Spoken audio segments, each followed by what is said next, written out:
예, 예배 가운데 하나님의 임재를 경험하는 것, 하나님의 말씀을 듣다가 나도 모르게 터치를 받고 그 말씀이 내 영혼에 새겨지는 것, 얼마나 좋습니까?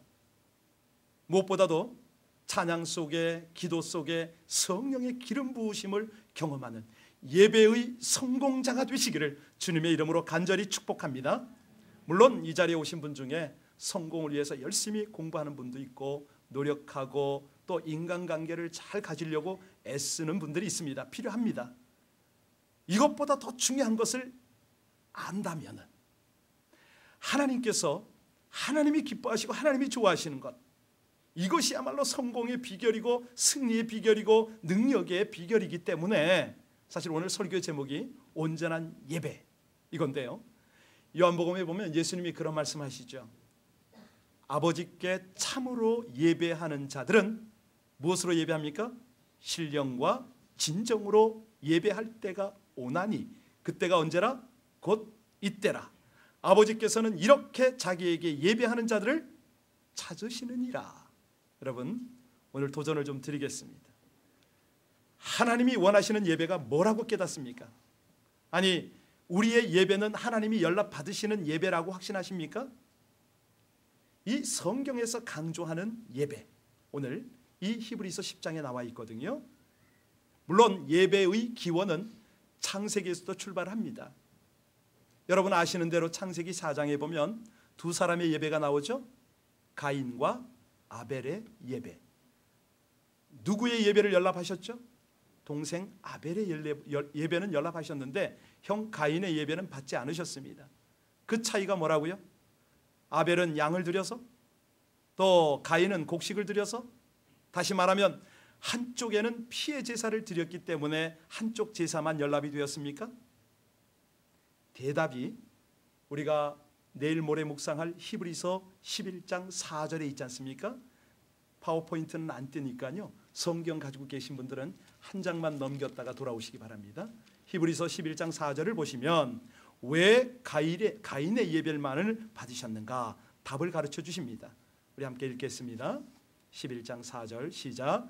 믿음으로 아벨은 가인보다 더 나은 제사를 하나님께 드림으로 의로운 자라 하시는 증거를 얻었으니 하나님이 그 예물에 대하여 증언하심이라.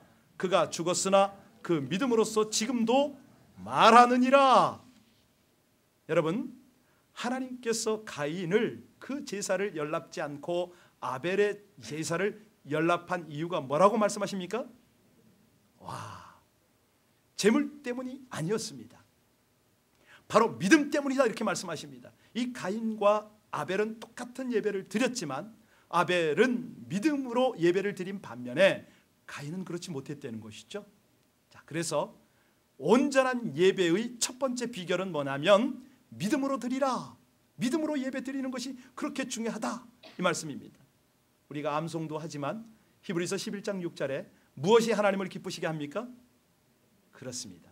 믿음이 없이는 기쁘시게 못하나니 분명히 말씀하시죠. 하나님이 기뻐하는 것은 믿음으로 드리는 예배를 기뻐 받으십니다. 예배를 드린다 할지라도 믿음이 빠진 예배 더 이상 연락이 되질 않습니다. 그렇다면 우리는 과연 믿음으로 예배를 드리고 있는가? 왜 믿음이 필요하다고 자꾸 하나님이 강조하시는가? 여러분, 인류 최초의 아담의 범죄가 어떤 결과를 가져왔습니까? 하나님과의 관계 단절이죠. 하나님을 떠납니다. 하나님과 분리가 되었습니다. 이것이 인간의 가장 큰 비극이 되어버리고 말았는데, 자, 이 가로막힌 주위에 담을 뚫고 나갈 수 있는 하나님의 방법, 어떤 것이 우리에게 알려지셨습니까? 바로 제사입니다. 죄인이 하나님을 만날 수 있는 유일한 방법이 있다면 뭐라고요? 제사뿐이었습니다. 오늘 이 히브리서가 기록될 당시에 예루살렘 성전에서는 제사가 드려지고 있었다, 없었다? 그렇습니다. 제사가 드려지고 있었습니다. 자, 유대인들은 매년 돌아오는 속죄일에 속죄 제물을 드리는 일로 너무 바빴어요.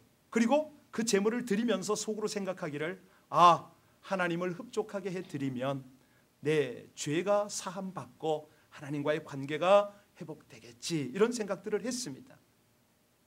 그러니 죄를 용서받기 위해서 해마다 끊임없이 각종 제물들을 가지고 제단에 찾아온 것이죠. 자, 우리 1절과 2절 10장 1절로 2절 다시 한번 읽습니다. 자, 시작. 율법은 장차 올 좋은 일의 그림자요.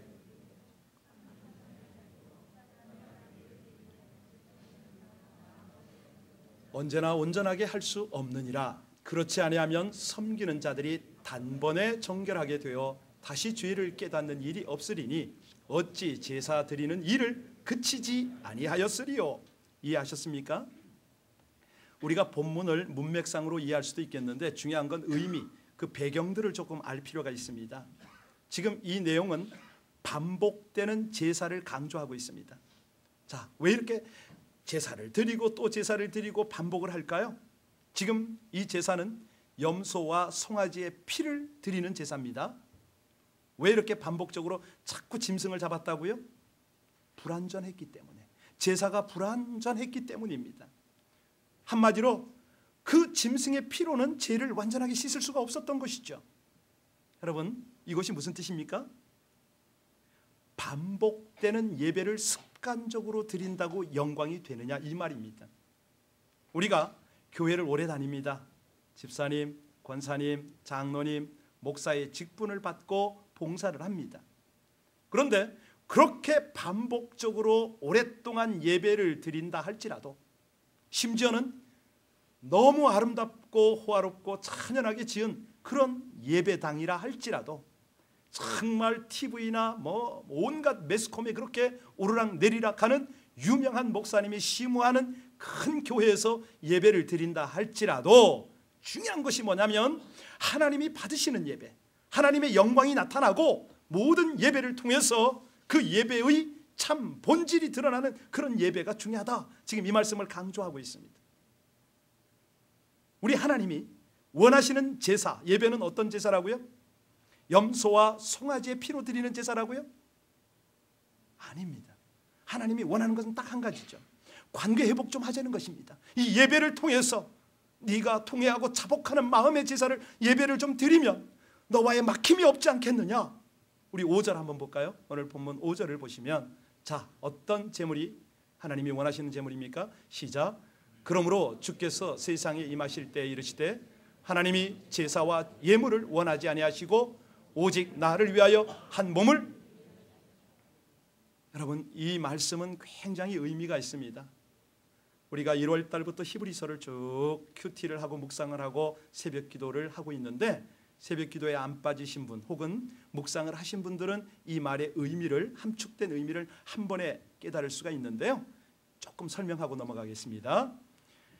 자, 하나님이 한 몸을 예비하셨도다. 그 몸이 누굽니까? 그렇습니다. 역시 자, 그리스도께서는 구약에 기록된 말씀대로 하나님의 뜻을 행하려고 이 땅에 오셨습니다. 그분은 하나님의 뜻을 이루기 위해서 친히 제물이 되셨어요. 이제는 염소나 송아지가 아니고 당신의 몸을 십자가에 내어주시고 피 흘려 돌아가셨습니다. 그래서 하나님이 그 피의 제사를 받으셨다는 거예요. 예수님이 자신의 몸으로 드리신 그 제사가 그렇게 반복을 해왔던 수많은 불완전한 제사를 이제는 폐하셨다. 완전히 단번에 해결하셨다. 이것이 10장까지의 말씀의 요약입니다. 완전한 제사를 드린 그리스도, 완전한 은혜를 베푸신 그 주님, 그 주님을 따라 예배를 드리면 하나님을 대면할 수 있다는 것이죠. 여러분, 그 은혜를 받으시길 주의 이름으로 축원합니다. 좀 경험하시면 좋겠어요. 왜냐하면 그 예수님을 붙잡고 그 손을 잡고 들어가면 소위 말하는 지성소까지 들어갈 수가 있거든요. 설명하려면 한참 기니까 다 요약하고 하늘 지성소를 말합니다. 하늘 지성소. 하나님을 만나야죠. 예배를 통해서 그분을 대면해야죠. 구약시대 때는 성막 안에 아무도 못 들어갔지 않습니까? 함부로 들어가지 못합니다. 특히 성소는 제사장이 들어가고 지성소는 대제사장이 아니면 못 들어갔죠. 그것도 1년에 한 차례. 자, 그런데 우리 주님께서는 우리의 손을 잡고 그 지성소까지 가실 수 있다고 말씀하셨습니다. 예수님께서 친히 당신 자신을 소개할 때 나는 뭐라고 소개하죠? 길이요, 또 진리요, 생명이니. 그러니까 예수님의 길을 따라가면 진리를 깨닫습니다. 진리가 뭡니까? 그분의 뜻을 대면하는 것이죠. 자, 그분의 뜻을 대면하면 그 다음에 나타나는 게 생명이라는 것입니다. 누릴 수가 있는 거예요. 어떻게 그렇게 됐느냐? 보세요. 예수님께서 십자가에서 못 박히고 찔리시면서 무슨 일이 벌어졌다고요? 성전 휘장이 찢어졌어요. 구약 때 성막의 휘장이 찢어졌지만 하나님 나라 들어가는 하늘 문을 여신 것을 믿으시기 바랍니다. 성소 휘장이 그런 뜻이에요. 이 주님께서 당신의 몸을 찢으시면서 이제 대속의 피를 흘리시면서 성소로 가는 길을, 하늘 길을 활짝 열어버리신 거예요. 은혜의 길을 여셨어요. 하늘에서 쏟아지는 은사의 길을 활짝 열어주셨어요. 아니, 이 땅에 우리에게 필요한 축복과 응답의 길을 활짝 여셨음을 믿으시길 주의 이름으로 축원합니다. 그러니 이것을 실감이 안 나면 어쩌면 좋으냐 이거죠. 2000년 전에 예수로 계속 우리가 믿어버리면 어떡합니까? 중요한 것은요, 저도 그렇고 여러분도 그렇고 우리의 옛사람은 십자가의 주님과 함께 못 박는 은혜가 있기를 주의 이름으로 축원합니다. 그 노력을 부단히 해야 합니다. 나를 주님과 함께 못 박는 거죠. 그리고 주님께서 함께 가자고 하시는 그 길을 따라가는 것입니다. 여러분, 그때 이 땅에서 예배가 예배다운 예배로 드려질 줄로 믿습니다. 그때 성소에서, 하늘 성소에서 하나님의 영광을 배우는 것처럼 예배의 성공자가 되실 줄로 믿으시길 바랍니다. 여러분들이 아멘을 하든 안 하든 하나님은 예수 그리스도를 바로 이 일의 보증인으로, 언약의 보증자로 세우셨어요. 질문합니다. 여러분들 누가 보증서 달라고 그러면 기분이 좀 어떠세요? 찝찝하죠? 예, 쉽지 않습니다. 아니, 다른 사람이 여러분에게 와서 보증 좀 서달라고 그러면 여러분들 기분은 어떠세요? 아니, 내가 다른 사람에게 보증 좀 서달라고 부탁하면 다른 사람들은 반응이 어떻게 나옵니까? 막막할 때가 참 많습니다. 그렇죠? 예, 여러분, 오늘 보증 서기도 어렵고 받기도 어려운데 7절에 한번 보실까요? 우리 하나님께서 자, 어떻게 이 일을 이루셨는가? 시작. 이에 내가 말하기를 하나님이여 보시옵소서. 두루마리 책에 나를 가르쳐 기록된 것과 같이 하나님의 뜻을, 예, 우리 하나님께서 개런티한 것이 그대로 지금 진행되는 것을 우리에게 알게 하십니다. 하나님과 화목을 위해서, 하늘의 축복을 받게 하기 위해서 확실한 언약을 보증하셨던 그대로 이루신다는 거예요. 하나님은 이 부분에 있어서는 실수가 없으십니다. 착오가 없으십니다. 왜 이렇게 확실하게 하실까요? 우리로 하나님을 믿고 하나님을 예배하는 예배자로 그렇게 사용하시고 싶은 것입니다. 여러분들을 더욱 멋지게, 더 귀하게 그렇게 사용하시고 싶으셔서 오늘 이런 하나님의 음성을 듣게 하시는 것입니다.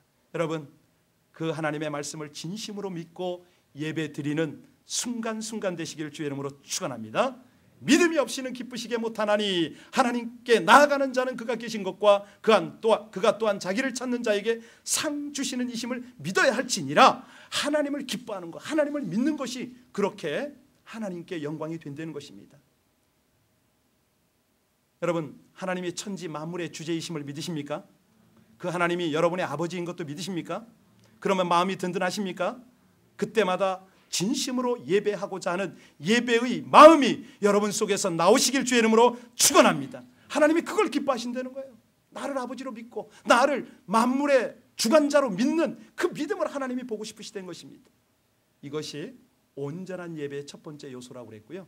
두 번째 요소가 뭐냐면 희생의 제사입니다. 희생.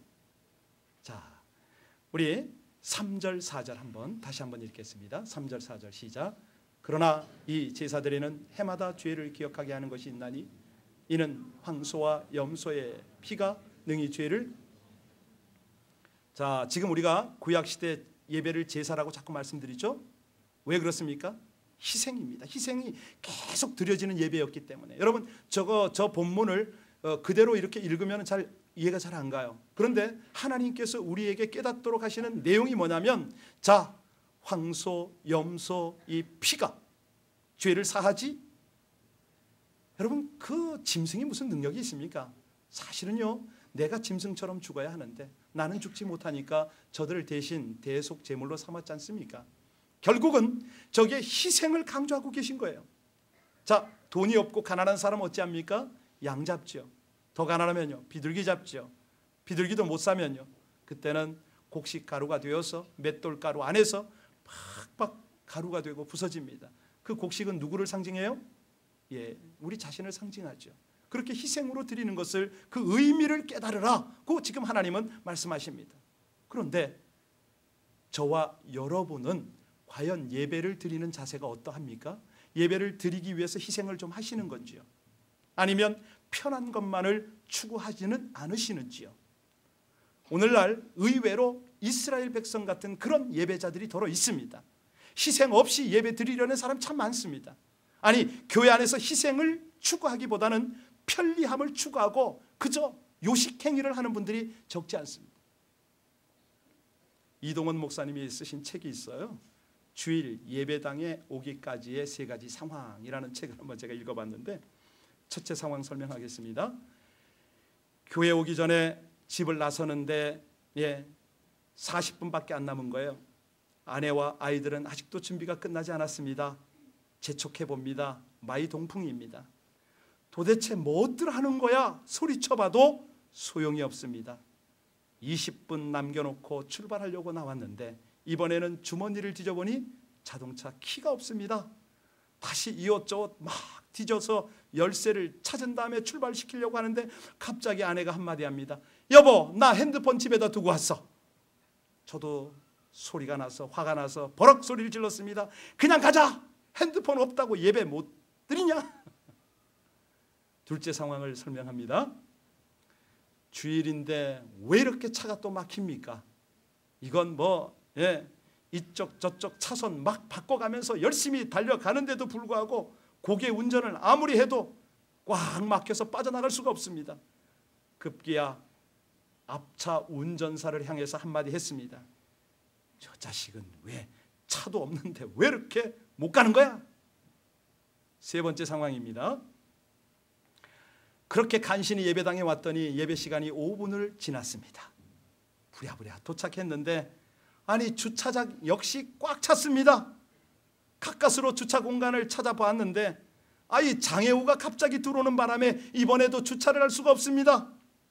속으로 이런 말이 새어나왔습니다. 야, 교회 여기밖에 없냐? 다른 교회 좀 찾아보자. 여러분, 왜 이동원 목사님이 이런 글을 쓰신지 아세요? 예배자의 희생을 강조하고 있습니다. 희생 없이 예배 드리려는 사람이 너무 많다는 거죠. 어떤 사람은요, 시간을 희생하지 않으려고 합니다. 예배 항상 늦습니다. 또 날씨가 좀 좋으면 바로 예배당보다는 그린처치가 생각이 나요. 골프장 가고 싶은 거죠. 또 어떤 사람은요, 물질을 헌신하지 않으려고 합니다. 어떤 때 참 보면 답답한 게 친구들과 식사하고 가족끼리 식사할 때는, 외식할 때는 수십 불, 심지어는 수백 불도 척척 내는데 헌금을 하라고 그러면 엄청 부담을 느껴요. 또 어떤 사람은요, 예배를 드리기 위해서 오는 게 아니라 결혼, 배우자 찾으러 교회 오기도 합니다. 우리 교회 청년은 한 명도 없지만. 어떤 사람은 그냥 친교하려고 교회 오기도 하고요. 어떤 사람은 사업에 조금 도움이 될까 해서 오기도 합니다. 심지어는 선거 운동하러 오는 사람도 있습니다. 여러분, 이런 모습을 우리 주님께서 이 시대에 우리에게 어떻게 말씀하신지 아세요? 야, 눈먼 것, 병든 것, 저는 것, 이런 걸 제물로 바치고 그걸 너희가 희생이라고 하느냐? 이렇게 말씀하실 겁니다. 아니, 내가 언제 고기가 먹고 싶다고 그랬느냐? 기름 태워서 바치라고 그랬느냐? 아니, 저 짐승이 다 누구 것이냐? 내가 너희들의 그 형식적인 예배, 이제는 내가 신물이 난다, 그만해라. 하나님 그러시지 않겠어요? 너무 답답하니까요, 말라기서 1장 9절 10절에 보면 하나님께서 그렇게 말씀하시더라고요. 잘 들으세요. 만군의 여호와가 이르노라, 너희는 나 하나님께 은혜 구하기를 우리를 불쌍히 긍휼히 여기소서 하라. 너희가 이같이 행하였으니 내가 너희 중 하나인들 받겠느냐? 구역질 난다고 말씀하십니다. 만군의 여호와가 이르노라 너희가 내 단위에 헛되이 불사르지 못하게 하기 위하여 너희 중에 성전 문을 닫을 자가 있었으면 좋겠도다. 문 닫으래요. 출입시키지 말랍니다. 내가 너희를 기뻐하지 아니하며 너희 손으로 드리는 것도 받지도 아니하리라. 이런 말씀을 하십니다. 다시 말하면 율법을 따라 한마디로 희생 없이 드리는 것은 받지 않겠다 이 말씀이시죠. 그래서 하나님께서 이제 대안을 주셨습니다. 그 대안이 뭡니까? 오늘 9절 말씀을 보시면 당신의 피로 영원한 속죄 희생을 단번에 드렸습니다. 자, 우리 9절 같이 한번 읽습니다. 시작. 그 후에 말씀하시기를 보시옵소서. 내가 하나님의 뜻을 행하러 왔나이다 하셨으니 그 첫째 것을 폐하심은 첫째 것이 뭐죠? 구약의 예배입니다. 짐승 바쳐서 그렇게 그냥 형식적 예배를 드렸던 반복적으로 예배 드렸던 것을 폐하시는 것은 두 번째 것은 뭐가 세워집니까? 예수 그리스도의 온전한 예배, 완전한 예배가 세워지는 것이죠. 자, 그래서 예수님의 피는요 저와 여러분의 죽은 행실을 깨끗하게 하시는 것입니다. 아니 더 분명히 말씀드리면 이제는 희생으로 하나님을 예배드릴 수 있게 하신 것이죠. 그 피가요, 그 능력이 우리의 정욕, 우리의 이기심, 우리의 불경건 이런 것을 깨끗이 씻어서 성결로 이루실 수 있는 능력이 있다는 거예요. 얼마나 감사한지 모르겠어요. 저는 이 예수님의 보혈을 생각할 때마다 찬양이 절로 나와요. 여러분 십자가에서 드려진 이 희생을 한번 생각해 보세요. 하나님께서 십자가에서 피의 예배를 받으셨다 이 생각을 다시 한번 해보세요. 그 희생의 피가 영원한 속죄를 보장해 주셨고 영원한 기업의 약속을 보증해 주신 거 아닙니까? 여러분 이 피가 여러분의 심령에 뿌려지시기를 주의 이름으로 축복합니다. 여러분 영혼에 뿌려지기를 주의 이름으로 축복합니다. 그래야 그 능력 속에서 우리가 자유함을 얻거든요. 내 영이 자유해야 예배를 할 때 예배다운 예배로 몰입을 할 수가 있어요. 그 삶 속에 은혜의 결실이 맺힌다고요. 저는 여기서 부끄러운 고백을 하나 해야 됩니다. 왜냐하면 세 번째 온전한 예배의 요소가 삶으로 드리는 예배이기 때문에 그렇습니다. 제가 중국 선교사의 소명을 받을 때가 30살이었습니다. 소명 받고 나서 고민 많이 했습니다. 하나님께서 직접 주신 것이냐, 소명을 받았는데 어떻게 갈 것이냐. 그러다가 선교사 훈련을 받게 되었고 그 과정 중에 중국 선교의 선배격인 한 장로님을 소개받았습니다. 이분은 한의사신데 여의도 순복음교회, 지금 이름은 정확하게 모르겠어요, 김 장로님이셨습니다. 원효로에 한의사 병원을 개원하고 계셨어요. 제가 그 병원 찾아갔습니다. 장로님, 하나님께서 저를 중국 선교로 부르셨는데 어떻게 준비하고 어떻게 가는 게 좋습니까? 라고 물었습니다.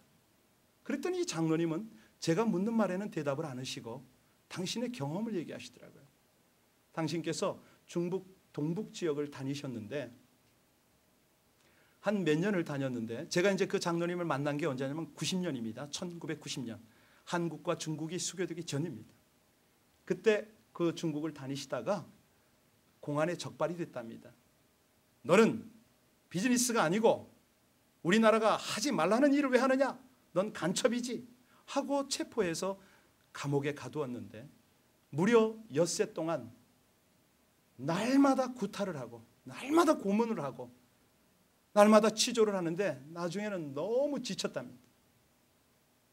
3일씩 밤잠을 안 재우고 그렇게 고통을 가하는데 이제는 더 이상 소망이 없더랍니다. 살 소망도 없고 자기가 누군지도 모르겠고 혼란스러워서 죽기를 구했답니다. 하나님, 저 죽여주세요.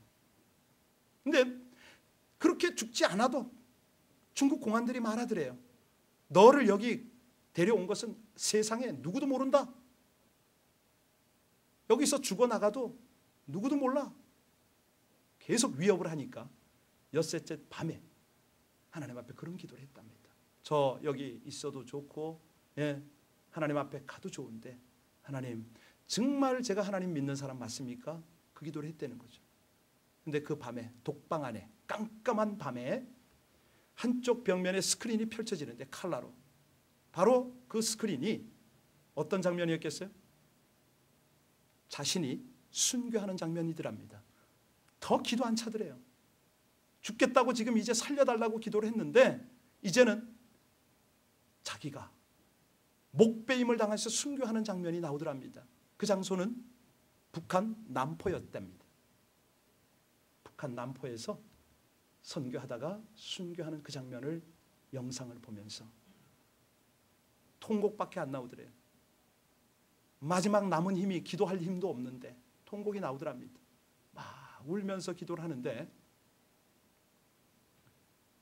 그 화면 위에 예수님의 십자가가 오버랩에 쫙 되더라는 거죠.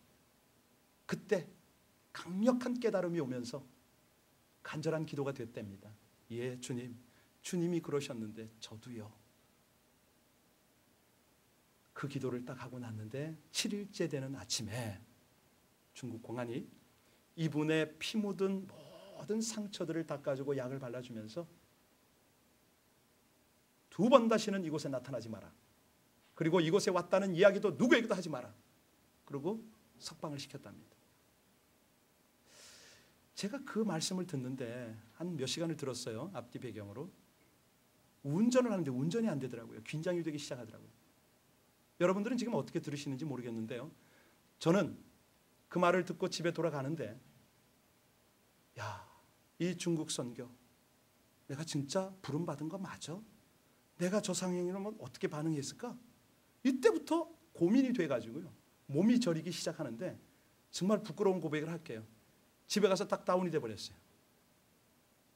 음식이 입에 들어오질 않더라고요. 제가 얼마나 긴장이 되고 굳어버렸는지 딱 누웠는데 허리가 펴지질 않더라고요. 기어다녔습니다. 이런 일도 있구나. 이해가 되질 않는 거예요. 그때 제가 기억을 하는 것이 머리를 못 감아서 무려 3일 동안 그랬거든요. 아내가 제 머리를 감겨줬습니다. 여러분들이 바로 이런 상황이라면 어떻게 반응하셨을까요? 저는요, 사실 선교를 갈 수 있을까? 내 안에 믿음이 있는 건가? 내가 정말 하나님을 예배하는 백성 맞는가?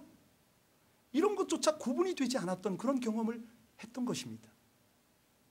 그 결과가 뭐냐면 저의 연약함과 무능함과 제 속에 있는 이 죄성, 이런 것밖에는 보이질 않더라고요. 그 3일을 지나면서 서서히 기도가 시작이 되는데 그때 비로소 깨달아지는 게 와, 그렇구나.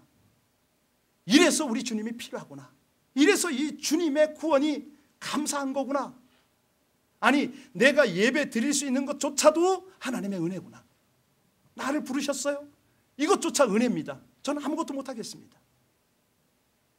이 경험을 철저히 하고 났더니 그 다음에 선교지에서 15년 동안 경험했던 게 한두 개가 아니거든요.